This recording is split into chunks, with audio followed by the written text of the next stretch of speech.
What's up, fellow nerds? Welcome back to Why We Collect, a new podcast hosted by me, Craig Brosnan, and I'm with Ian. Ian, what do you collect? Hey, Craig. I collect a number of different series of Star Wars toys.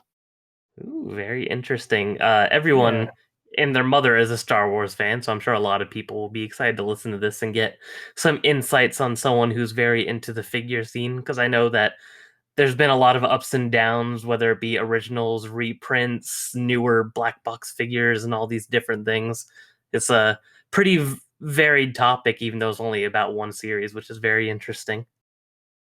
yeah. It's such a huge franchise that has lasted for so long, and the success of the original movie was partially credited to the toys. I mean, that they were able to sell those original Hasbro toys from the very beginning. They were even like the first year when Star Wars came out in theaters in '77. There was such a huge rush and demand for toys, and everyone thought the movie was going to suck.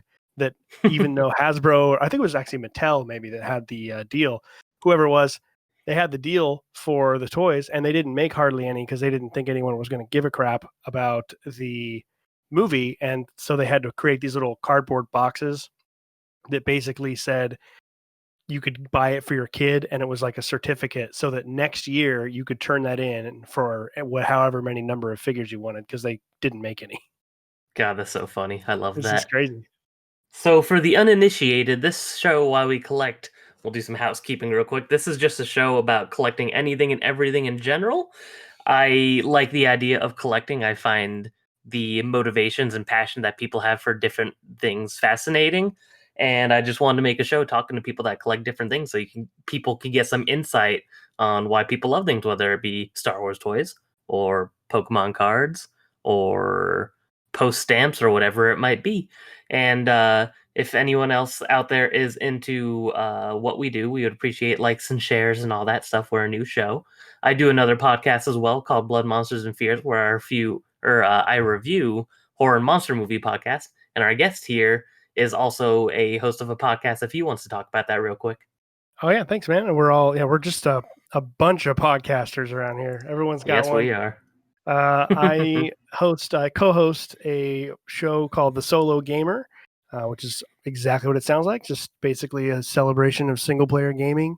I host that with our mutual friend Taylor, who it sounds like might be a future guest on your show. So yeah, keep a Mm-hmm. lookout for that. We can do some of the social stuff later.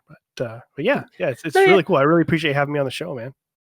No, yeah, of course. Just want to make sure we get that so that way people know that you know what you do too. So once they Yeah. listen to you and realize that you're a dope ass dude, they can go check out your stuff right after.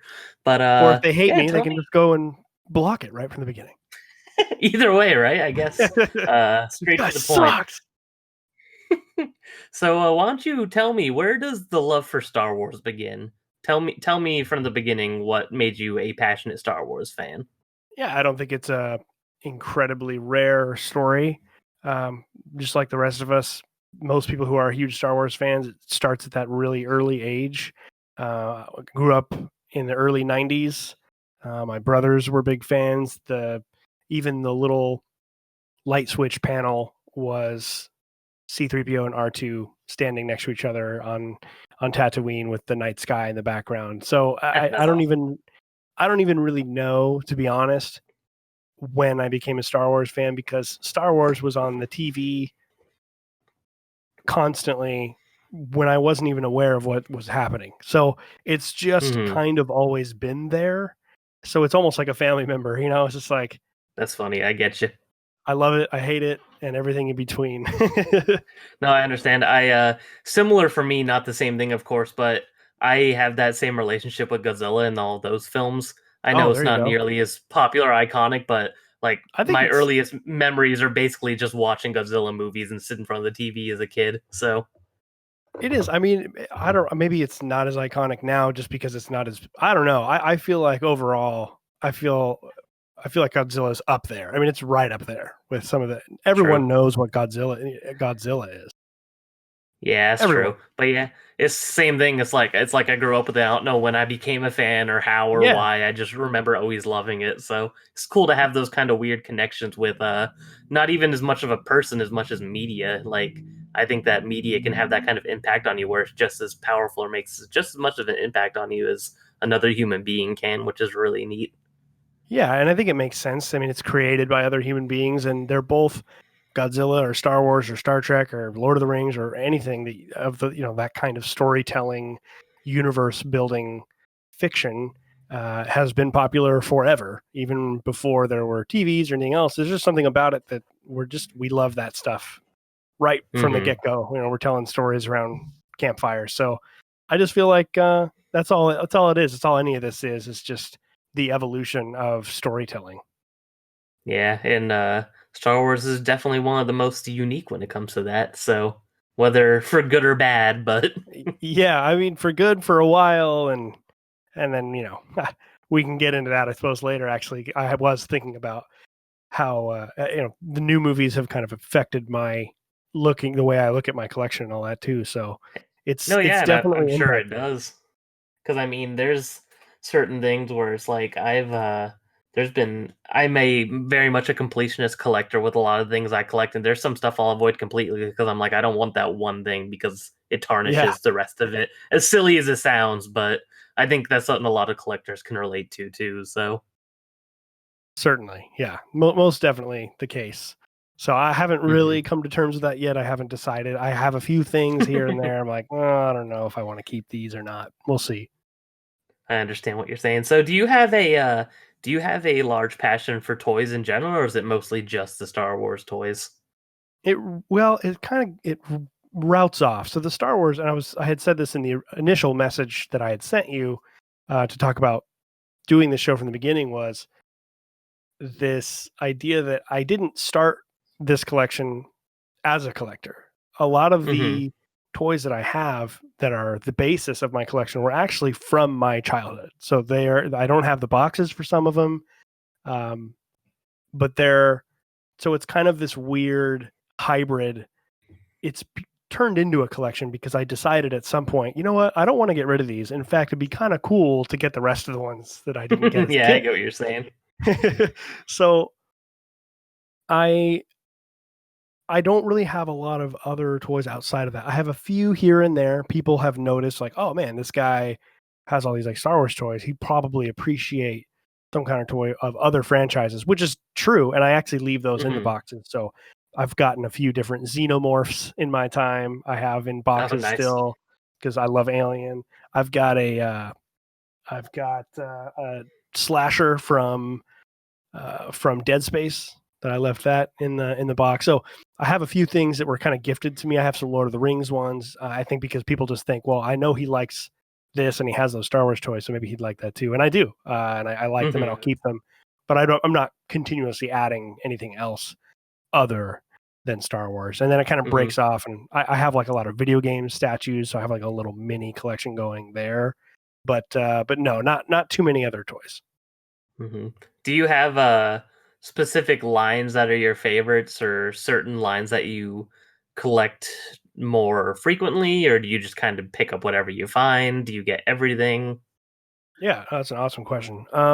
I the basis of it when I kind of decided I wanted to keep going and adding to it after I was no longer playing with toys as a child was it was in the 90s. It's the Action Fleet series, so it's the ships.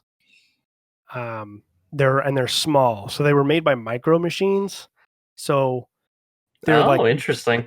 they're not like Hot Wheel size. They're not that tiny.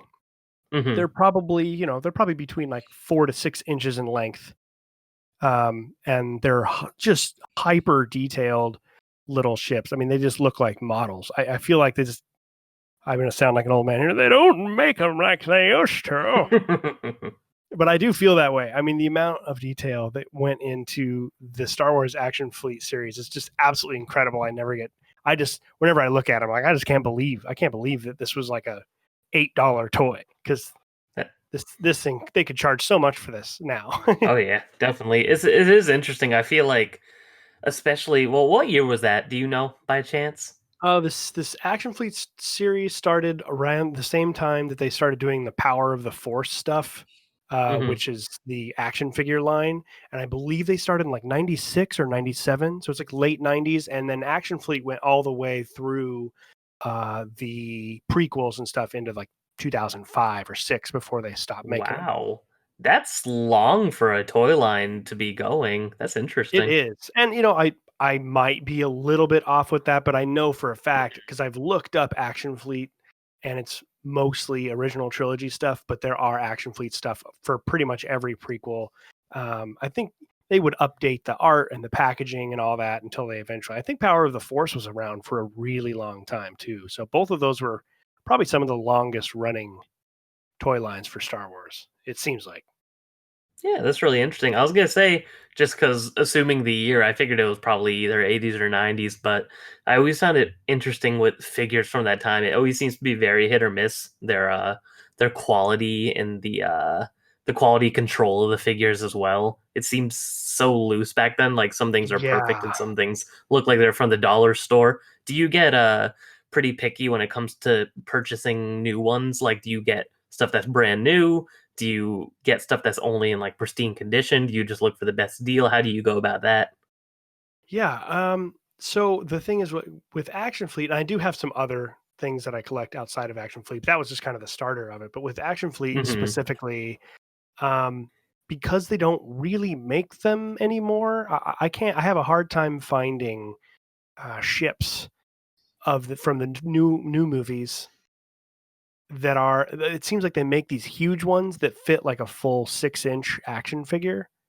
So like Hmm. they're like the size of like a PC monitor, like there's these big ass like TIE fighters and stuff. And so I don't that takes up so much space for one. I mean, my Oh yeah. collection is kind of practical. My entire collection is in like, I don't know, 6 cardboard boxes and not giant ones. So they pack nice and neatly. I can just pad them in there with different kinds of cushioning and tape them right up, and they weigh not next to nothing, and they're pretty strong. So I just don't really like those huge ones. They kind of seem to lack in detail, and they get kind of tacky. The paint, the more you blow something up, the more Hmm. obvious the issues are with it. You can see the plastic lines easier where they attach the pieces and all that. So they don't look as good, I don't think. And so they don't really make those ships that I would like to add to my collection and have them next to each other. So I Hmm. pretty much just stick to those ones, at least as far as the ships go. Yeah, which is kind of a shame because you'd think having them be blown up and be larger in size would give them the opportunity to make it as detailed as possible. But then I guess since it's larger, then it would cost more to make it even prettier. So I guess you're kind of losing the quality of the figure with the scale of it, and doesn't seem like it'd be as good of a trade-off. Right, and there are different, of course, there are different levels. So they have the Black Series, which is sort of their collector's version of toys. They Hmm. know that people want the Black Series stuff that are not children. So you could probably find some of those ships. They're probably a little bit better, but you're totally right. I mean, those things are $75 from the get go, which Hmm. I'm willing to part with some money for this stuff. But if I'm going to part with some money, I'd rather get something that's older and No, I actually get you. worth something. Yeah, you like I get that kind of way too with some more of like modern games. Like I feel kind of gross spending 90 $100 on like a PS3 game, but if it's like a Super Nintendo game, I'm kind of like, yeah, this feels a little bit more normal because at least at that point it's vintage. Yeah, it's vintage. It's something that's in demand, and therefore Yeah, the price is up there for a good reason. It's not just true. And gouging. it also probably wasn't mass produced and there probably is they would have found that like warehouse crate by now if it existed. So Oh yeah, it's a weird slippery slope with a lot of collectibles and pricing. Like I know that's a lot of people's issues with. I know I don't think they've done anything Star Wars, and they probably won't. But I'm sure you've probably heard or seen of like ads for first four figures. Those like highly super detailed video game figures, and they go for like thousands of dollars. oh yeah, They're beautiful, but who has the money for that? So it's like, is it worth it? and Probably not. And you could get things comparable for oh, a tenth of the price half of the time. Absolutely, you can. And some of those things, if they only make 100 of them, I guess you can justify that. Hmm. Some of them they're collectible right from the beginning. I have a, this is not Star Wars related, but one of my video game statues. I got one of the when Mortal Kombat X came out. I got the one that had the Scorpion statue with it. And it's sort of like an Oh, that artsy. thing's dope. Yeah, It's it's so really cool. nice. And they only made a few. I think they only made like 10,000 of them or 15,000. I Ooh. mean, it wasn't. It's not like it's incredibly rare. That's quite a few. But it actually had the Yeah. number on the card. I mean, they knew what they were doing. If you're a collector person, they scratched just about every itch. It's funny because that actually got traded into my local game store, and it was there the other day. Now I wonder if I should go pick it up. Yeah, and again, a lot of this stuff, like I haven't researched this. I just remember things. Like I remember reading all about the little, like from the manufacturer of the statue saying they only made an X amount of number. Someone might go on there and be Yeah. like, "This guy's an idiot. It's 50,000," and it could be. I just remember there was a limited number. It wasn't like they just made millions of them to sell. So, No, I which get is what you're kind of cool. saying. With your Star Wars stuff, what would you say is the most vintage thing that you have currently? The most vintage that I have. Like, do Um, you go as far back as to the original stuff you were talking about in the beginning, or? I don't really. Those are one, they're pretty expensive. The Hmm. original ones are pretty expensive, and I've kind of always viewed it. I've been tempted to do it, but this whole thing started out of something. These things that I already owned. It's kind of a sentimental collection too. So it isn't Hmm. just a objective base like I must have A through Z and 1 through 26. Like I I'm just kind of, I remember what I was had as a kid, and I just remember like I want to fill the rest of this out, and I've been doing so slowly. But yeah, I'm not really big into collecting the ones from the 70s. I don't think they look that good because they're Yeah, they're kind old. of ugly, honestly. Yeah, they're kind of ugly. They don't really look like the what you're seeing in the movie. But I totally get anyone who would collect them. No, Makes yeah. complete sense that you would want to Yeah, I get mean that's those. like there's a lot of terrible original Nintendo games, but they go for thousands of dollars because it was the Right. original Nintendo. So, I Exactly. mean, I feel like it's very rare for something to not have the original version be the collectible one. I mean, like I'm sure you've probably seen floating around Twitter and stuff how much Pokemon cards have been blowing up again lately. So Oh, it's yeah, insane. and I, gave my nephew my little binder of, I don't know, maybe 100, 200 Pokemon cards, and I just happened to be living in the same house for the last few months, so I haven't looked at them yet, Hmm. but I need to ask him so we can pull them out and look through those Pokemon cards because I know I have some in there that are probably worth a pretty penny. Oh yeah, I've done my research, so I can help you. I can help you Oh, point there you out the go. big boys. Yeah, I've got, I've I been think. I've been getting back into Pokemon cards myself, so Oh, nice. Okay, yeah, yeah. I know, like, one of the most expensive ones I have in there was a holographic, Zapdos. Ooh, yeah, that's actually a pretty good one. Yeah, so I don't know. I'd have to look at him, but it's just kind of cool. He's still got them. They're still sitting in his closet there. I was like, hey, you still have the binder. Yeah, it's always interesting too with certain things we grow up with because it's like I feel like it's so hit or miss. Like a lot of people be like, "Oh, I had that toy as a kid," and then you see on eBay that it's going for a ton of money, but then it turns out you have the one with like a different colored limb, and it's not worth that much money. Oh yeah, it's some small little detail that you wouldn't I always notice find until that you're kind of trying to stuff get funny. it. That I mean, that's what's happening with Pokemon cards because there's like three different versions of the original base set that have all circulated. So everyone will post their Charizards for $10,000, even though they have like the one that's worth $100. And they're like, "Why isn't it selling? Why aren't I rich yet?" Yeah, no one's buying this. Well, I'm sure someone who didn't know what they were doing bought it for that much, True, but thinking they were I getting the real because one. it's with Star Wars, isn't that? I believe it was a lot of the '90s figures. Didn't I remember hearing a lot of people have bought those up and then they ended up being worth nothing. They really aren't worth very. The '90s stuff is not worth very much, which I'm kind of glad because it means I can just add to it, and it's really not that Yeah. expensive. That's Um, one of the best parts about collecting something not as popular. Is you can kind of get it on a budget if you want. Yeah, you can definitely get them on a budget. They're not too expensive, and I think they're incredibly high quality. I'm always whenever I get them, I'm still surprised. I'm like, damn, this thing is just so cool. But yeah, I think that was just during kind of a boom. The '90s in general were just a boom for everything. It was a boom for the economy. People were doing Yeah. really well in the 90s. Music was huge. Like, I don't know. There was just something about the 90s. And the Star Wars special editions came out in the 90s on VHS. And then, of course, Phantom Menace came out in 99. So there was just, they just really went after Star Wars in the late 90s. And I think that there was so many of these toys made that kind of forever ruined their their value, if you will.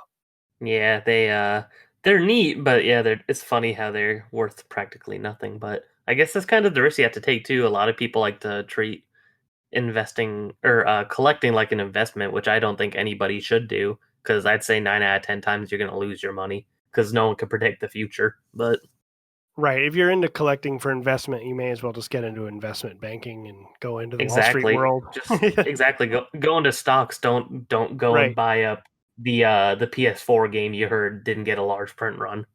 Yeah. Because I guarantee you, one of these limited run game companies will make hmm 20,000 of them at some point. Exactly. Just for you, I need to bring up Gravity Rush once for this example. Of So, course you do. so, so no, but it really does fit in because I said the PS4 thing. So that was the second most expensive PS4 game, the physical copy, Wow. because it was an Okay. Amazon exclusive and nobody bought it because no one cares about Gravity Rush.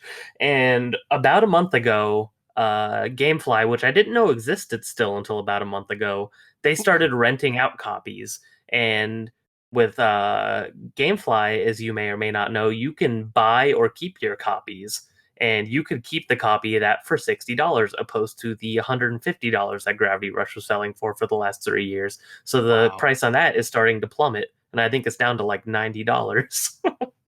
Which is still quite a bit, but True, but that's I mean, almost cut in half, and I can only imagine it's going to keep going down, which makes me sad because I bought it for a lot of money. But I'm also yeah, kind that of is a happy bummer. because I mean, it means that people are playing it, and a lot of people that Right. want it can actually obtain it now. So at least it's more accessible to people. So gotta look on the bright And side. I may end up buying it twice because, as you probably already know from one of the episodes that Taylor and I did a while back, we talked about physical versus digital media and the hmm collectors against the idea of having your digital collection. Um, with games, I don't. He has a massive game collection. I don't have a big game collection, but I do purposely seek out any of the games that I feel like are the best. You know, if I hmm were to die tomorrow and I was passing on my video game collection, I would basically want it to be what my opinion of the best modern games you can get as my library. So if I hmm love a game, I will then go and buy it physically. So with Gravity Rush, when we play it, if I fall in love with it, man, I might have to fork out some cash for the physical edition. Might have to double dip. Yep. Yeah, if I had Which that I'm willing to do. mentality, then somebody would inherit like like Tasmania and Looney Tunes games on Game Gear, and everyone would just think I have shit taste. So probably not the best comparison for me, but I Maybe do not, like that but idea. There's nothing wrong with being more curated, though. I mean, a lot of people do that. I mean, it seems like your Star Wars collection is fairly curated to what you want. You don't just seem to pick up everything. So right. Well, I mean, there would just be so much. The 70s, 80s, exactly. 90s, 2000s, all these different series. I mean, I don't even know where I would need a warehouse if I wanted to really collect everything that's been released for Star Wars Oh toys. yeah. I don't even know how people get started on that. I mean, I've seen people with, like the world's largest Star Wars collections and things like that where they basically have a house dedicated to it and it's awesome, but it's like I don't know. I feel like at some point it's just too much. How do you even keep track? It's like Yeah, a full-time job. it really has becomes a full. I mean, it's an obsession for people who do that. And the other thing too is a lot of those kind of collections I notice. Those are usually the ones who also are sort of treating it like an investment. So everything is kept in boxes. They never take them out. Perfect. I am not. I don't like that. I don't like keeping things in boxes. I like the idea that if my 4-year-old nephew came over uh, to my house and I have my collection displayed, I like the idea that like, yeah, you can see it. I mean, please don't chuck it across the freaking living room or whatever. You know, Yeah. we're gonna supervise you, but they're toys. You know, and as long as he's not damaging them, I think I like the idea that a kid still have function. I mean, the reason that I have them is because they were given to me as a child to use for my imagination, and I don't like the idea that it's like, no, don't touch them, leave them there. Oh, dust it off. Don't look at it. Don't look at it that way. I don't know. It's just like, oh, that kind of light is bad for it. I don't care. Like I'm not gonna sell this collection. If I ever have kids, they'll get it. If not, they'll go to some other kid that I'm related to. I'm happy to do that. It isn't that kind of a thing. So if I buy something new, man, I'm popping that thing out of the box, and I'm sure I gave some collectors a heart attack right there. But that's I'm sure you did. It's hard for me. I'm 50-50. Like there's certain things where it's like I've gotten a game brand new for like $100, and then a year or two later it blew up to like 400. I'm just like, I don't know if I want to open that now. Okay. Yeah. I feel like there's price limits for me when it comes to that kind of thing. Like once something becomes either double or triple or just a high amount, where if it's like if I wanted to sell it, I could get a good amount of money back, then I don't.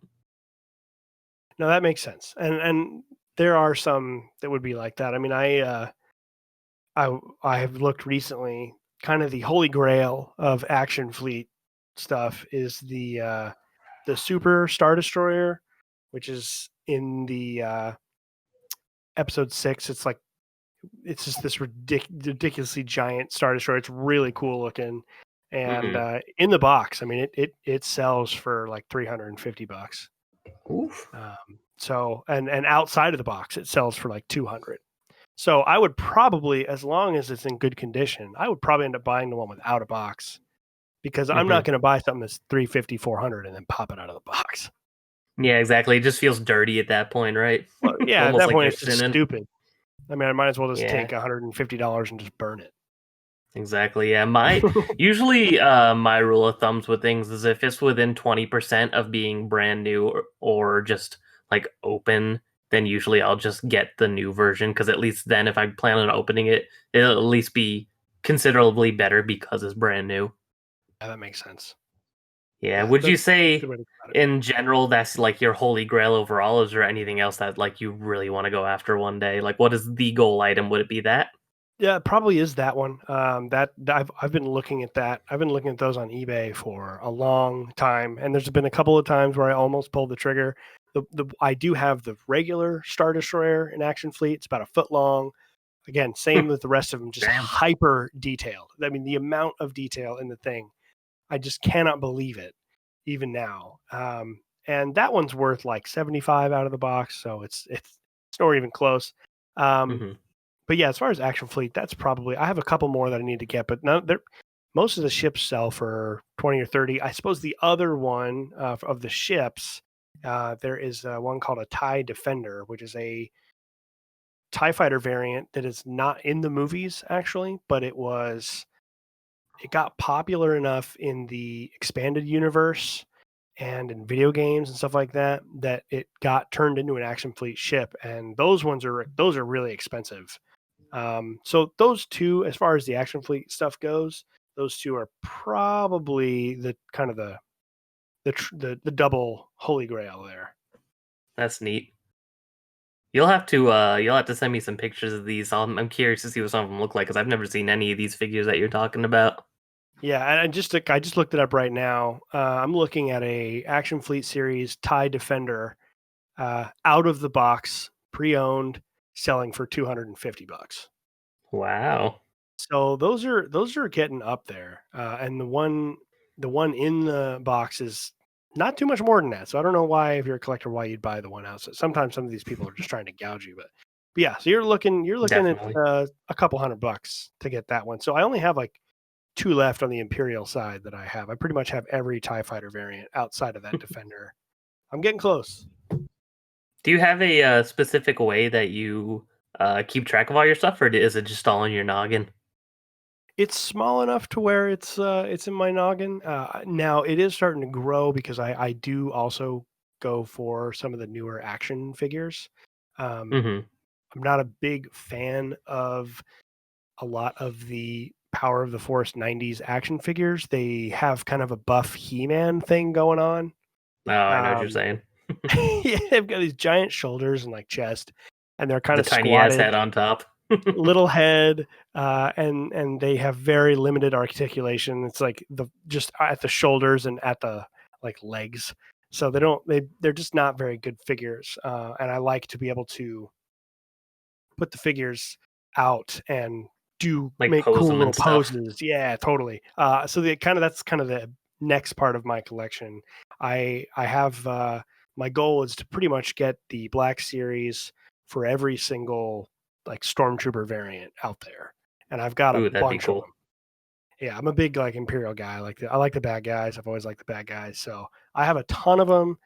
I'm trying to decide if I want to like go into the new movie ones. Like, do I care about that? I don't think I do. So we'll see Hmm. kind of on that. And then I have a few others, figure wise, Black Series stuff. I've got some basic. I had to have like Vader and Maul and those guys. I have a Darth Revan, which is actually from Knights of the Republic, the game, which is Oh, really interesting. cool. Yeah, that one's awesome because it's pretty limited and I mean, at least for my, it's like 40-50 bucks now, something like that. It's nothing crazy, but Hmm. that's a big one. That's my favorite game of all time, and I thought it was so cool that Black Series made one, given that it's not even canon anymore. So Yeah, I was gonna say that seems like a deep cut for them to make a figure. I can't imagine there's many figures of him. no, I don't think there are, and that's that Black Series though. Hasbro's, they definitely understand that there's collectors out there, so they take the temperature of their audience quite a bit, and I think they knew that a Revan would have a pretty big following. There's such a giant fan base of that game, that they served with that. So I had to make sure and get that. So the figure side of things is a little chaotic for me, and I probably will Hmm. need to create some kind of document to start. Like Okay, a these are the ones I spreadsheet or have. something. Yeah. Yeah, and there's some YouTube channels I watch. There's just one called Toy Galaxy that I watch quite a bit, and he talks about the different Star Wars figures. And as I'm not as picky, there are some other brands. There's one called Mafex that makes pretty incredible looking 6-inch figures. So I might start getting some of those. And again, it's one of those things. Sorry, true collectors out there, I'm gonna have another heart attack. Like I don't mind if they're from different brands. Like I don't care. I just want them to look cool and people to go, oh man, these are like really cool detailed Star Wars figures, and that's all it needs Hmm. to do. Hey, I mean, that's the best part about collecting those is personal. There's no rules. It's whatever rules you set for yourself. So, Right. And and I I probably think would have I had rules if I'd started it later, but I've Yeah, I been mean, I doing think this. some people get too strict with that though on themselves anyway. I think people sometimes kill their own fun because they're like, it has to be this or it has to be that or only this or only that. Like at the end Mhm. of the day, it is a hobby, and I think some people forget that sometimes. Yeah, it's kind of like what we were discussing earlier. It's like they just get to a point where they don't even allow themselves to enjoy it anymore. It's like It's me kind when of I like play rent. Sonic the Hedgehog video games. I have a terrible time, but I force myself through it just because. You got to do it. You got to get them all done. So I mean, it's really mirrors my relationship with Star Wars. Yeah, I mean, the vast majority of the movies I think are subpar or significant between subpar and significantly worse than subpar. There's only actually a few really good movies in the Star Wars. in this, there's probably maybe 3 or 4. I'd say there's probably 4 truly great Star Wars movies, and then they're in between middling and garbage after that. So I agree, and I feel like usually people get salty when I say that. So to hear someone who considers himself a fairly large Star Wars fan say that makes me feel a little bit better because all the time people are just like, "Man, you're too hard on those movies." I'm like, "Am I though?" yeah, I mean, I've heard some people try to go after the original trilogy for being too happy go lucky or whatever. And I was like, oh, I think that I do believe that is not really a relevant critique because he kind of always made it for kid, not for kids like Sesame Street, but it's supposed to It be. was intended for a younger audience, yeah. It's a younger audience and they're fun. As I'm kind of a movie buff, so I'm a very critical movie guy. So I think that's why I'm Yeah. willing to admit a lot of the Star Wars movies suck. Um, and or at least mediocre. And I just think that there's some great movies in there, and I don't expect certain things. I'm not looking for an Oscar-winning style movie from Star Wars, so I do Mhm. set my standards correctly. But man, with these new ones, boy, Yeah, I get you. not Because good. I mean, with me, I'd rather a movie be fun than good, I'd say. Oh, would you? So Okay, I'm the other way around. Generally speaking, like Star Wars is kind of like, and the Marvel movies and stuff are kind of the exceptions to me to that rule. which is Like, fair because I'd say that that would apply to Star Wars for me. I feel like most of them aren't great, but they're fun movies. So yeah, I do really think there's probably just a small handful that are legitimately like fantastic film, and the rest are just fun. You know, they're fun. They're a fun sci-fi fantasy. You know, the droids are cool, lightsabers are cool, ships are cool. You know what I mean? Hyperspace is cool. Like it's exactly. just like just go with the flow. It's fun. And the great thing about Star Wars is because it's so big. Over all these years, you can have people that write books. It is a conduit for any kind of story you want to tell. You can tell a very mature, dark adult story. You could make a horror game if you wanted, or a horror book or whatever in the Star Wars universe just as easily as you can make a kid's cookbook. Oh It's yeah. it's so adaptable, and I think that's why so many people can love it because there's certain things about it that they fall in love with. Um, yeah, music is another passion of my life, and so John Williams and his Oh scores my are just God, yeah.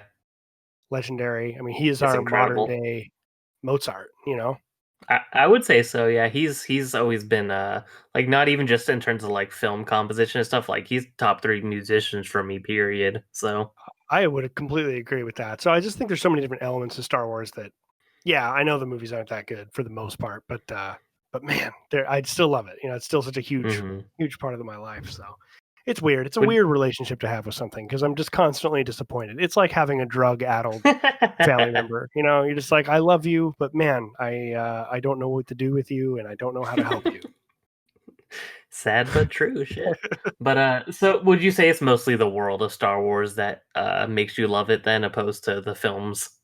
Yeah, I would say outside of the original trilogy. I mean, so we were talking about some of the movies that are great and some that aren't. I mean, I do think that Yeah. the original trilogy are actually good movies. I think Empire Strikes Back is one of the best movies ever.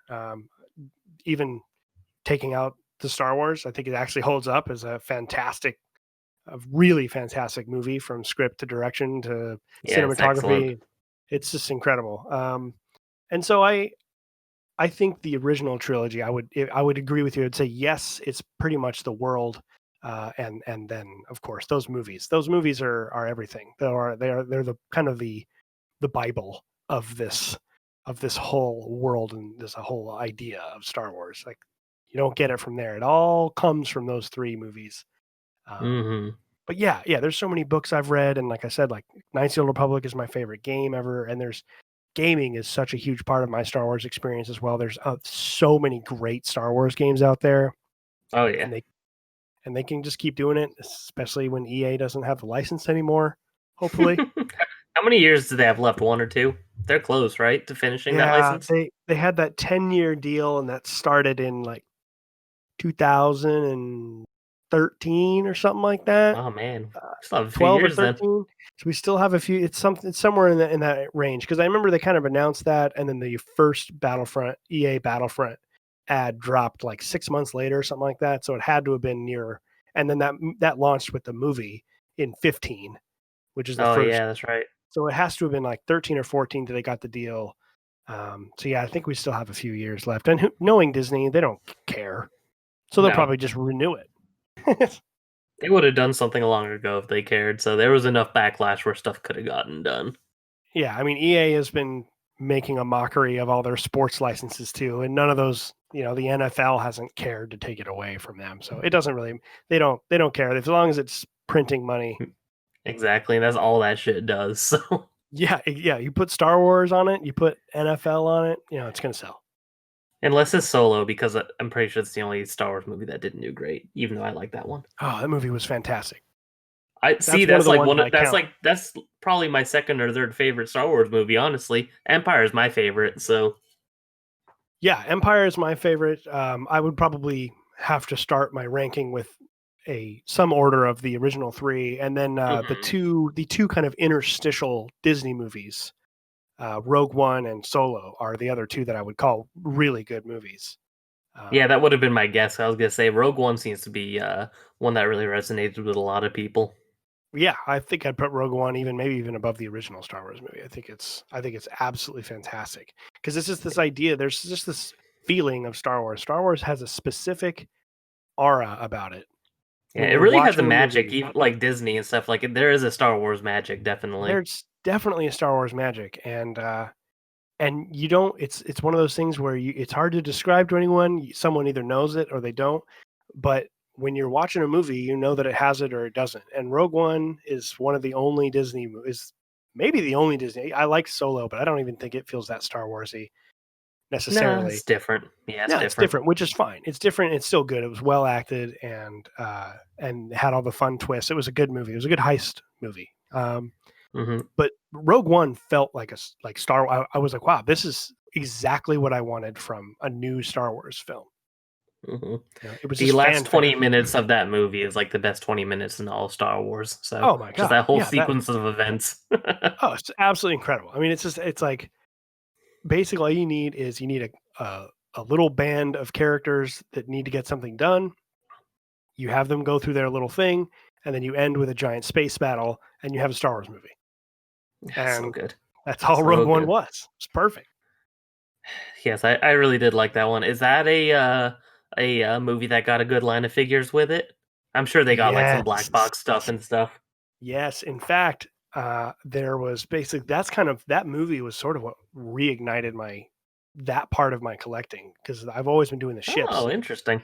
Yeah, when that movie came out with those, I think they're like they called the Death Troopers. I think the all black troopers in the that are escorting director Krennic in the very beginning of the movie. He shows up. Uh, he shows up to take Galen back to work on the Death Star. He's got those all black stormtroopers that Oh speak yeah. in some kind of code where they're like rah, rah, rah, rah. They don't say, you can't tell what they're saying. I was like, Yeah. those dudes are effing amazing, and I love those guys. And so I found them, like Black Series. Boom, second movie came out, there they were. I was like, all right, well, here we go. So that kind of started it because that's like one of my favorite figures that I have.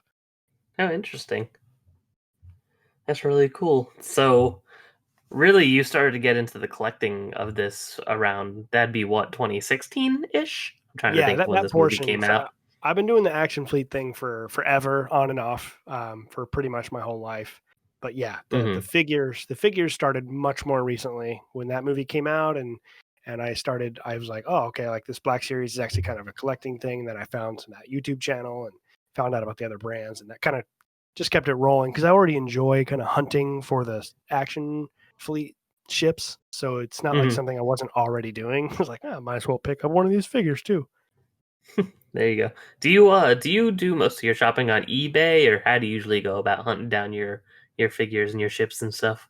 eBay's a pretty good source. Of course, with the Black Series, a lot of them are new enough to where they're still being offered by regular vendors. So I can find Hmm. stuff on Amazon, and I'm not getting gypped. I'm just paying regular store prices. Every now and then I can go to a Target or a Walmart and be like, Yeah, boom, that's nice. there's the one I want. So that's very nice. But then like other ones like Mafex, you can get those on Amazon or just straight from their website. There's one other brand that I was looking at, but I can't recall them right now. But you know you can get a good deal even just from their website, or maybe not a good deal, but I would rather buy from them so that they get all of it and they're not taking a cut to Amazon or whatever. Oh yeah, I get you. Do you ever But go to like stores locally where you live? I know it's kind of hard right now with all the COVID stuff, but yeah, well, I just found out. So obviously, I was in Phoenix there for a long time, and there were a yeah. couple of great collectors stores there, that had some amazing stuff. And if I was still there, I would frequent those. There is one place in the small town that I'm living in right now, but I think they're more geared toward. I haven't been in there yet because I don't know what their rules are right now. Um, Hmm. but they're more geared towards gaming, like tabletop gaming. Oh, So interesting. yeah, so they have some cool stuff. My buddy saw my Action Fleet stuff and got me into a tabletop Star Wars game called X-Wing. So I'm sure they have some of that stuff there. And those have some really cool little pre-painted models of ships that I keep around my shelves and stuff. I don't even play the game anymore because I don't know anyone else that has it. So I was like, oh, screw it. I'll just put them on their little Yeah, mounts. And I know a few people that do that with like Warhammer and the little trinkets and stuff like for mapping out when you're playing the tabletop game. yeah, exactly. It's just like that. So you just, little things like that. So the whole Star Wars collecting thing kind of, it tendrils out a little bit into multiple different things, especially when you're not someone who's really hardcore about the specifics. So, I'll just find things that I like, but I do have a couple of core series that I do look for. And yeah, I will go to stores if they have them. I've gone to like antique malls and found figures and stuff that were among the series that I collect. I'm like, oh dang, and then you That's just the do a little research. thing. What's that? It's just so exciting when you actually go to like Oh a thrift man, store or an antique store and you actually find something you want instead of just yeah. like an old dirty dresser from grandma. Yeah, sometimes it's like, oh yeah, look, a Coke can that someone drank out of from 1971. It's like, all right, cool, but then Ew. again, everyone collects their own things. True. I don't know. That just isn't. I don't know. The Coke memorabilia stuff or Pepsi memorabilia stuff. Watch, I like mean, next week, you're gonna have like a Pepsi collector. my God, I hope that'd be so fun, especially since I've actually met people who do Coke, but I've never met anyone that cares about Pepsi enough. So Maybe I'll start. there you go. See, I just inspired you. It's time. There we go, man. This show is already inspiring others. It's changing everything. Have you ever found anything like incredible at a thrift store or anything like that? $100 figure for a few bucks or any crazy finds like that? No, I haven't found something like that though. I did find kind of the opposite, where I Mm-hmm. found a Boba Fett figure, and it was awesome. And I was like, but you know what? Some of the colors to me, like here I am being Mr. Collector, like some of the Mm-hmm. yellow on his armor doesn't look quite right. And I looked at the packaging, and I was like looking at the year and all that, and I started looking up online, and it turns out it was a fake from a Japanese. There are Chinese and Japanese companies that make fakes, and they make them down. Sometimes it's hard to catch. That's a bummer. That's definitely a scary thing when you care about authenticity for the kind of things you collect, I did not especially when it's tell. expensive stuff. Yeah, I did not tell the employee that was there. This is I didn't want to be that guy. Excuse me, Yeah. you're peddling fakes. Like I wasn't going to do that, so I was like, well, Hmm. I'm like 90% sure this is a fake, and I'm just not going to buy it. But I was pumped up for a minute there because it was going to be a great deal for. That's a shame. That's Yeah, always sad when that happens, and it kind of sucks because I've gone places before where they've had like reproduction cartridges for old consoles, and they would charge like exactly what they go for if it was authentic, just because they know that it'll still sell. And I'm just like, man, that's just dirty business. it is. It really is. But wherever there's a passion for things and they know people are going to be excited about it, you can take advantage of that easily. Yeah, which is a Yeah, shame. it really Like I is. had a, I got a very expensive N64 game at a store where I lived once, and when I was going to buy it, he's like, "Yeah, we have one. It's way cheaper." I'm like, "Yeah, but it's not the real thing." He's like, "Why do you care?" And I was like, "You own a game store. What do you mean? Why do I care? You own a retro game store. That's the Why do point." you care? Wow. I thought that was amazing. I never went there again just because I was like, man, I was like, this dude really just, I don't know. I feel like that just felt very wrong to me that he Yeah. didn't understand the collectability of the $200 cartridge I was picking out opposed to the $50 ripoff that was completely fake. Wow. Well, I suppose, the way he looks at it's money in my pocket, maybe that's not his thing and he just figured he could make money doing it. I don't know. That seems weird. Yeah, that was definitely a off thing for me because I feel like I don't know, you have to have some passion behind it if you're gonna own a Oh, yeah. collectible store. You My can't God. just be in it for the money because you're not No. gonna make a lot of money if that's what you earn it for anyway. Yeah, it You're doesn't already it seems catering like to the niche audience. you're going to have to put so much work into it and you're going to have to be talking to people about this stuff all the time that it just doesn't make any sense. Hmm. Would you Would you ever want to expand your Star Wars toy collection to be way more than it is now, or are you going to keep it fairly casual like you are at the moment? Probably keep it fairly casual, just because honestly, the reach isn't going to get that much significantly larger than I already have. I mean, there's probably half a dozen ships I have left to buy to kind of fill out what I want, unless I wanted to go all out and really go for Hmm. the rest of them, including all the prequel ones and stuff, which I would consider doing at some point. But I kind of want to just start with the original trilogy and finish that out. And then with the Black Series, I'm kind of in this weird middle zone where I have, to my knowledge, I have every original trilogy Stormtrooper variant that they make. So I don't really know what else I want to do. Maybe some actual characters, specific characters, or Hmm. something along those lines. But I don't think I'm that far away from honestly just kind of completing it, or at least to this point. It's going to depend on whether or not I want to dive into the prequel stuff, because then you're talking all the different clones, all clone troopers and all that, which are pretty cool. So True. just That just aesthetically, quadruples everything. yeah, basically all these different white painted same molds over and over and over again. It seems kind of dumb, but that's part of it. So I would consider doing the clone thing and going from there. I don't love the prequels, but they are also, I have a kind of a strange relationship with them because I was still so young when those were coming out. I mean, I was 8 years old in '99 when Phantom Menace came out. So of course I loved Phantom Menace. No, yeah, exactly. I I was didn't know any 4, better. so I understand.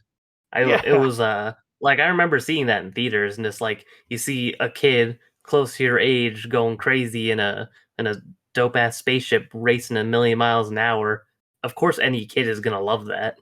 yeah.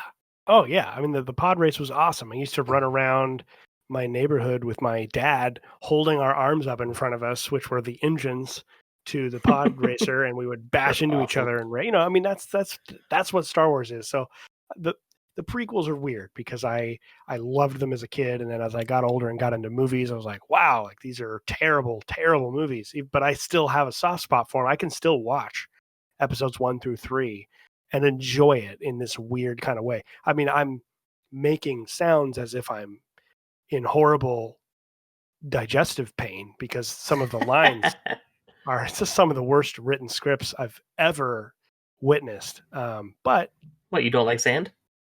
it just gets everywhere. You can just make fun of those movies all day, all week, twice on Sunday. Like they're just terrible, but That's I part of love the them. reason I love them, though. Yeah, and they do have cool moments. After seeing the unorganized, unplanned mess that Disney created, at the very least, what you can say for George Lucas with the prequel trilogy is he at least mapped it out. It did Yeah, at have least a there was a story. plan. The characters did have an arc, and there were good parts about. I think Ewan McGregor as Obi-Wan was fantastic. He was Oh wonderful. yeah. He was completely stood out. I thought Ian McDiarmid reprising his role as the Emperor, as Palpatine, did a fantastic job. The Frank Oz doing Yoda was great. Like it wasn't all bad. And if I were to Hmm. read some of the scripts, I might be thinking from a plot line perspective, maybe not a dialogue perspective, but a plot line perspective. Okay, like I can get down with this. I don't really understand why Episode 1 is a thing. Like nothing really happens in that movie. No, you could really you could not watch that movie and everything still makes sense. So Nothing, yeah, you wouldn't. I mean, someone in dialogue could sum it up in like a second. You're like, oh yeah, we found him as a slave boy on Tatooine, and his metachlorian count was off the charts, and so I took him to be my Padawan. There you go. So, exactly, so you could summarize it in less than a paragraph. You don't. yeah, you could sum it up. You could tell that story with some nuance. But there are even parts of Episode 1 that I think are good, including the best lightsaber fight in all of Star Wars. Still, Yeah, I would say that's true. It gave us Duel of Fates, and there's nothing better than that. So Darth Maul is probably my favorite character from all of Star Wars, and that's because of the expanded universe. There's so much cool stuff about him. He's had novels written about him that are really cool. He's had comics. Oh, there's another thing. I do collect some Star Wars comics too. Oh, do you? Interesting. Specific ones, including Darth Maul, like ones that are based around characters that I really like. So like if they were, I think they were gonna do some, or maybe they already did some about the clone commandos from that game that came out, and so that there's a number of ones that you could do, that Disney could do that I would buy. But I do have like all the Darth Maul graphic Hmm. novels. They're under Marvel now, right? They are. Yep, it is Marvel Okay, now. I was gonna say because back in the day, I actually read a lot of when they were doing a lot of Dark Horse was doing a lot of Episode 3 comics back in the day, and I actually have a bunch of those still. Oh, that's super cool. Yeah, so those are a neat little timepiece just because it's like way before Disney owned the entire world. So, Yeah, and I think there are, maybe it's one of like the graphic novels that Dark Horse did prior. There was one of them that was really expensive that I ended up just getting. mhm. So I have all the Darth Maul stuff, but yeah. So there's just like weird little, kind of going back to what we were saying earlier. Like it kind of tendrils out. Star Wars. There's like a little bit of everything that I want for Star No, Wars. I get you. It's definitely a broad thing. I think that's why collecting Star Wars in general is such a popular thing because there's something for everybody, whether you like the books, the comics, the figures, the Right. uh the random things like the Burger King watches from back in the day, the McDonald's Oh my cups from god. episode 1. You remember the Taco Bell cups, the giant like busts? Yes, I have the Anakin one still. Do you? Yes, I Oh do. man, My that dad is kept that so one because he cool. thought it was funny. Well, good for him. I wonder if those are worth anything or not. I've never looked. Look, yeah, that I know. Oh, way up in deep in my closet, I have all the when they did episode 3 and they did like a figure for every Star Wars character, those little mini ones. I have all still. That's awesome. I used to have all the watches too that they gave away. It was Burger King and McDonald's for episode 2, where it was like a watch for each character in this fun little tin. I don't know if you ever saw those. I did. Yes, I remember those. Yeah, we used to have those too, because I don't know. I was really into Star Wars as a kid, and now I'm very casual about it. But when I was a kid, I was like all over it, like all the toys and everything and stuff too. So I definitely wish I still had some of those because I had toys for a lot of different things, and I got rid of most of them just at garage sales and stuff growing up, as a lot of people do. And of course, now I regret it, but you live and you Yeah. learn. So You never, I mean, that you and everyone else had sold something valuable at a garage exactly, sale. Well, if you ever come exactly. across a Darth Maul watch in a tin, you know who to call. Of course. Do you have any good Darth Maul figures yet, or that's something you still need to go for? I have a bunch that range in both quality and value. So I have three off the top, four actually off the top of my head. I have one that I actually had as a kid that I played with. I still have it. Mhm. God, I have five. Every time I think about it, I remember another one. So I've got that one. He's missing, like he's missing his lightsaber. Like he's missing. I mean, he's not. He's worth nothing. I don't. I was playing with him as a child, so it's Mhm. just in the box somewhere. And then Half I've the got, paint's missing and everything else. it's not in great shape. And then I've got, so I'm trying to go kind of up from the worst one up. I have a Black Series one in a box, sealed. Um, That's cool. I might open that one someday, especially if I ever have a Darth Maul shelf, which I would like to do. It's inevitable, right? Right, very inevitable. I have the fourth one I've got, or third one I've got, is a. He's like one of those weird. I don't know where I got. I think he was a gift actually. Someone bought him for me. He's like he's like a foot tall, like a 12-inch, and he has like Ooh. almost no articulation, but he's big, and he's got like big, like kind of those like cheapy, stretchy robes on, and like his hood doesn't really go, it's like stay on his head. And How he only funny. his arms and his legs move, but he does look cool. Like if I were to just have him on a shelf and you were to walk in the room, be like, oh, you'd see him first because he's so big. So I have that one, and then I've got one of the ones that's like I can't remember what they're called right now, but I have two, both a Boba Fett and a Darth Maul. They're like on a pedestal, and they can't really move. Like their arms move, like it was like an action statue or whatever. But they don't. They're not toys. Like they're affixed to a plastic base, and they're in some kind of cool pose. So I have a Boba and a Darth Maul of those. I use them as bookends. Nice. That's awesome. And then by far the most valuable one I have is a incredibly detailed, really heavy like collector's bust of Darth Maul. It's basically just his shoulders and up with his hood up, and it's amazing. It's like That it's sounds the really best. cool. It's the best thing I own for Star Wars, bar none. It's probably the most expensive thing I own too. Is that your favorite thing? Definitely, yeah. Would you mind if I asked, was that the most expensive thing that you've bought? Oh, definitely. It was a gift actually, and yeah, it's Oh, that one was okay. It was a gift. I saw it in one of those kind of collector's stores that we were just talking about when I was in Phoenix, and I Yeah. about had a seizure over it. I was like, and I didn't have that much money at the time, and I was considering like going bankrupt just to get it. Didn't decide to decided against it, and then I ended up getting it like a week later. So I was like, wow, it was probably like one of the best gifts I've ever received. Oh, well, shout out to that person making your day. Yeah, right. That's awesome. I feel like busts are usually hit or miss. That seems to be not a common thing that people that Mm-mm. collect figures and stuff go for, because I think people just like to have the entire body. But I feel like Darth Maul is such a specific character where a lot of his character and what makes him who he is all in his face and his like kind of threatening presence. So to have like something of just his head face with the robe over, I think that would make for a really cool display piece. So he seems like the perfect one to have a bust of any Star Wars character. Yeah, I think that's exactly what it was when I saw it. It was just so quintessential and so iconic. I mean that moment where he's the way he looks with his hood, like that moment right before he takes his hood off before they fight. Oh yeah. I mean, it's such a classic moment for all Star Wars fans, and it's one of the only few. I mean, Darth Maul. I really truly believe one of the reasons he's so popular, it's not just because he's a badass, but because he's really one of the only things the prequels got right. Hmm. Like, I don't know a single Star Wars fan who's like, "No, Darth Maul sucks."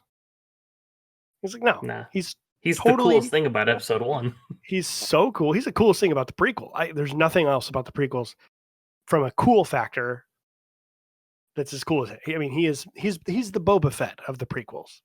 Pretty You much, know, yeah. It's a shame and that I mean, both I'm sure it's disappoint. different with the expanded universe, but it's a shame he was only in episode one because he's one I always wanted to get more of, and I've been told he's Yeah, in like a lot of the cartoons and stuff, so I might check those out eventually. he really should have been. I've always felt that he should have been the Vader of your prequel trilogy. Yeah, I think that's part of the reason the prequels lacked as well as they didn't have a Vader, and I think that's something that could have really changed the basically the everything of those movies. Having an overarching villain like that would have made a big difference. Yeah, it would have been great to have a character that you love to hate. I mean, he kills Qui Gon. We all liked Qui Gon because Liam Neeson Hmm. is the best actor now. Now that DiCaprio has his Oscar, I feel like Liam Neeson might be the best actor that doesn't have an Oscar. I don't know if that's I did crazy or not not. know he didn't have one. That's insane. No, I don't even know if he's been nominated, to be honest. That's crazy. I would have never thought that because he's incredible. I think it's because he takes a lot of junk roles. You know, I mean, Yeah. he's taken some great Yeah. roles, but boy, he's taken some terrible roles as well. He's kind of like Nicolas Cage, but like better in the sense that the volume of movies that he's accepted and the level of like the disparity in quality from great to awful is pretty big. So maybe that's why, but yeah, I'm pretty sure he's never been nominated. I know for a fact he's never won one. I don't know if he's been nominated or not. Man, that's So wild. anyway, so yeah, I mean, if Maul had, he kills him and he just continues to be this presence throughout all three movies. I mean, who knows what we're talking about then? Maybe we're talking about some great movies, but then again, they wouldn't be the annoying, underachieving movies that we all know and love if he had made those right decisions. So we'll never know. That's fair. What could have been, right? Right. So, sorry, I had a question in my mind and now I just went blank. I I found Just my wipe first edit of the show as I go completely blank. Darth Maul just came in and was like, just took that. Exactly. He just sliced my Sliced right brain through in that half. pot. So I know you said a bit of the comics and stuff as well. Whether it be Star Wars related or not, is there anything else you would like to start collecting? Um, there's a couple other things that I've kind of sort of started.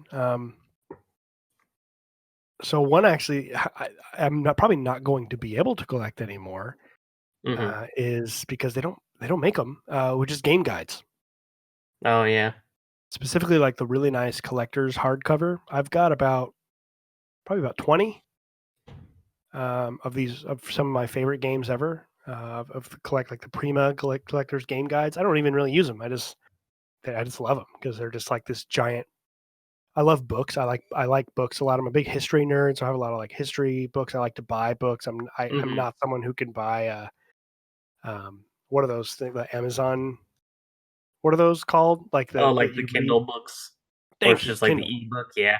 Yeah, I can buy some. The majority of video games I buy are digital. Like I said earlier, until I know it's going to be one that's like, okay, this is a physical collection worthy game. So Yeah. I'm not totally against digital media, but yeah, books I buy physically, and so that's kind of one I have, but I haven't bought one in a while because they're just not selling. Remember back in the GameStop days before they were just about dead, that would be they would ask you, do you want to get the collector's guide too? It's $30 and you get Yeah. $5 off and all that. And I was like, yes, every time with those. I love those. Um, Yeah, it's a shame that game guides have kind of died. Especially my favorite part about them, and it's something I feel like a lot of other people don't mention, is they almost always have unique art that's only ever in the guides. Like not in yes, art books, not in anything else, but it's so cool that you like a lot of times it'll be like hand-drawn maps of an area like in an RPG, and it's never in anything else. And it's so cool to see it actually laid out in a way that you never see otherwise. that's a great point. Yeah, I mean the people making those guides were creating those maps. Hmm. So yeah, so it's a lost art, and I'm happy with what I have, and it'll be something I'll keep, and I'll be like, yeah, they used to make books like this. Yeah, I could tell someone about that.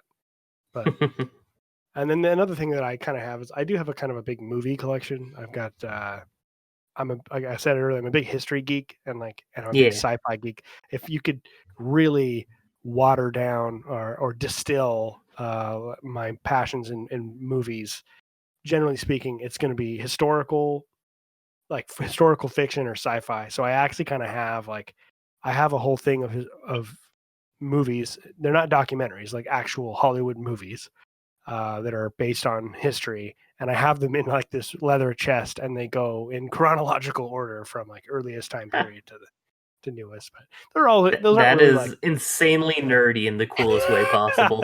I love that. That is so cool. You could pretty much watch the majority of human history, at least probably through a more of a Eurocentric historical lens by watching my movie collection. You'd start with I Troy, love and that. That's you would. really neat. I think you'd probably end with like United 93 or maybe Zero Dark 30, something like that. That would be the most modern one.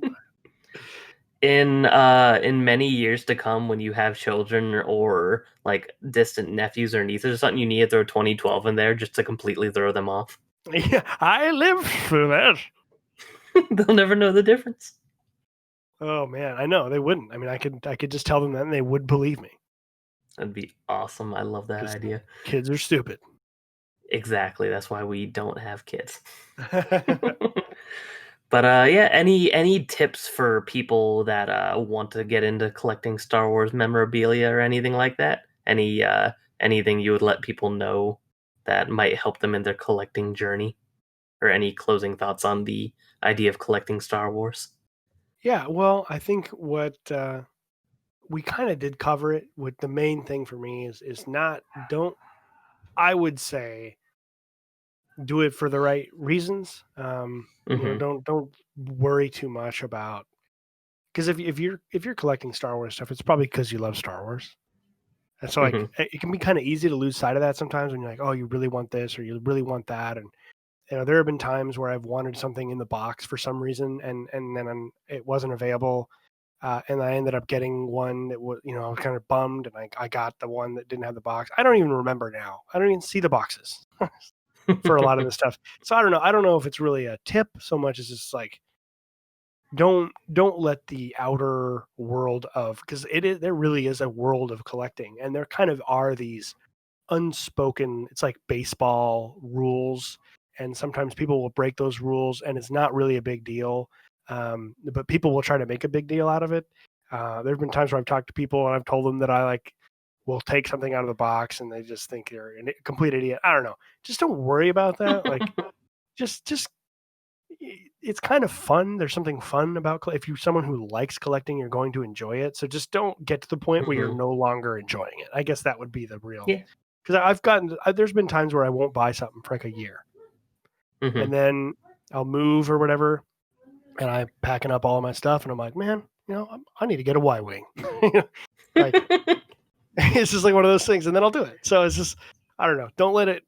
There's a weird pressure sometimes. You're like, oh, I haven't bought something for a while. Like I need to add. Like, just don't let that get to you. Just, it's always going to be there.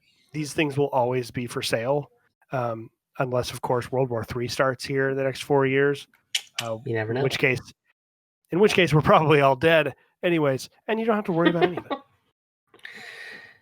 Amen. But yeah, definitely don't do it for fun. Do it for yourself, and don't treat it like a job. Yeah, make your own rules. That's more fun that way. Exactly. There are no rules with collecting. But thank you for coming on. I feel like I've learned a lot about Star Wars figures and ships and toys, and I appreciate all the information you shared with me and the audience today. Oh, likewise, man. I really appreciate you having me on. It was super cool when I saw you had said, just yell at me about what you're collecting. I was like, man, there's a few things I collect. I was like, this would probably make for a good conversation. And I had a great time. I really appreciate you just openly recruiting for ideas. And I'm super excited to start listening to every episode, man. I can't wait to see what other people are collecting and learn some of that myself. Yeah, I'm excited. I have about 7 people actually lined up already. So, and they're all very completely different topics. So it's going to be fun to see the wide range of different things people love to waste their money on, just like we do. Yeah, I think that makes I think that makes for a great podcast right there. Is the fact that each and every show is going to be really, really unique and distinct, and that's I think that people are going to dig that. Well, thanks, man. I appreciate it. Awesome. Well, yeah, thanks. Do you have any? Do you want to have any of your personal stuff you'd like to pimp, like your Twitters, your shows? What would you like to share with everyone before we head on out? Oh yeah, sure. Yeah, you can follow the podcast that I co-host. It is the Solo Gamer Pod on Twitter at the Solo Gamer Pod. So you can follow us there and see what we're talking about. If you want to see a strange combination of nerdy stuff, gaming stuff, football stuff, and political stuff, you can follow me at EWE, all capitals, EEWEE live on Twitter. So I'll just drop those two and yeah, come hang out with our on our show with us. And I think we're definitely going to have to figure out a way to get you on an episode of the Solo Gamer for sure. Oh, well, in fact, I think we should do the Gravity Rush episode. I think that would be cool when we get around to playing that. Taylor and I have talked about doing a show with the three of us for that episode, because you have to come on and have this and talk with us about your favorite game or one of your favorite games. Of course. Yes, I'm actually working on my second 100% playthrough this year. So there you go. Nice. I got the platinum in the PS4 version, and then I was like, I've never even beaten the Vita version, so I decided to download it on my Vita, and I started working towards that platinum too. There you go. And it's interesting just to see the differences, because it's weird. Usually you don't play the remaster of a game and then go back to the original, so it's interesting to see the differences too. Oh yeah, that would be actually. I don't think I've ever done that, so that would be super cool to do that and go back and see. Yeah, it's jarring because of course some stuff is greatly improved, but yeah, well, I know for a fact that once we hit our next kind of lull, so probably early next year, Gravity Rush is right at the top of our. It's like probably in the top 3 or 4 games we have primed and ready to play next. So you won't be waiting too much longer for your vindication. Of course, we'll have to kill my hashtag, so no more Gravity Rush experience point. Yeah, The meme can't live forever, so no, nothing wonderful lives forever. a sad note to end on, but a true note. So, of Yes, course, thank we're you for all gonna coming on. die. Thank you. Bye. Thank you, everybody, for listening. If you would like to come on the show, feel free to just go ahead and DM me at Why We Collect on Twitter. We don't really have a set schedule. I'm just making kind of like scheduled days to record with people, and I've been recording in bulk. So we're going to be Makes sense. going nuts and just have a lot of episodes coming up on a lot of different things. Trying not to repeat topics. Might happen Sure. eventually because there's only so many things. But yeah, if anyone's interested in coming on, if you collect anything, just hit me up and we'll see what we can do. Well, thanks again, and thanks everyone for listening. And I can't wait to hear the rest of these episodes, man. Alrighty, take care, y'all.